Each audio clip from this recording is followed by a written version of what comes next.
আজকে কুরিয়ার থেকে একটা স্পেশাল ফোন এসেছে। ভিডিও শুরুতে আপনাদের দেখাচ্ছি এই ফোনের প্যাকেট। খুলেই দেখি ভেতরে একটি পুরনো ফোন, কিন্তু ব্যাক শেল স্ক্রু কিছুই নেই। তখনই বুঝে ফেললাম এটা কোনো সাধারণ কাস্টমারের ফোন না, প্রেরক নিজেই একজন টেকনিশিয়ান। তড়িৎ গতিতে আমি ফোনটা খুলে ফেলি, মাল্টিমিটার দিয়ে বেসিক চেকিং করে ফেলি, তারপর কানেক্ট করি পাওয়ার সাপ্লাইতে। রিডিং দেখে মনে হচ্ছিল কিছু একটা সমস্যা রয়েছে ইএমএমসি তে। তখনই আমি ফ্ল্যাশ করার চেষ্টা করি, কোনোভাবেই ফ্ল্যাশ ফাইল ঢুকছিল না।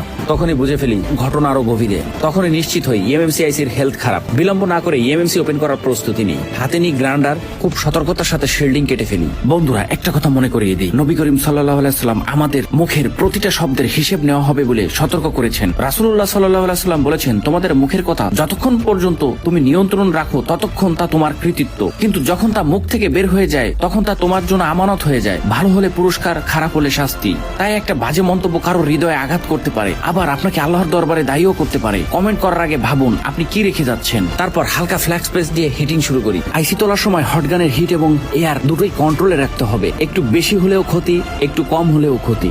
এক সময় হটগানের নিয়ন্ত্রিত হিটে ইএমএমসি উঠে আসে নিখুঁতভাবে।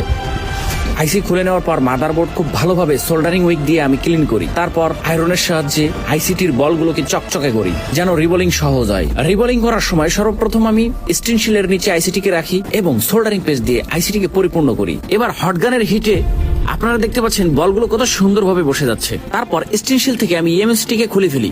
আইসিটিকে ক্লিন করে এরপর আমি ইউএফআই বক্সের সঙ্গে কানেক্ট করি। কানেক্ট করার সঙ্গে সঙ্গে আমি দেখতে পাই 90% কনজুমড, মানে ব্লক। দ্রুত রিপার্টিশন করি এবং হেলথ আবার চেক করি। এবার হেলথ একদম ঠিক। এরপর ফ্ল্যাশ ফাইল লোড করে প্রোগ্রামিং করে নেই।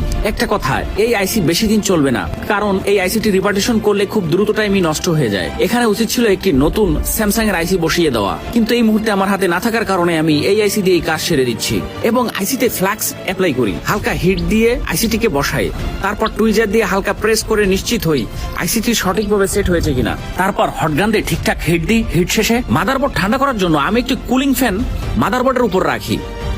কিছুক্ষণ রাখলে মাদারবোর্ডটি একদম ঠান্ডা হয়ে যায়।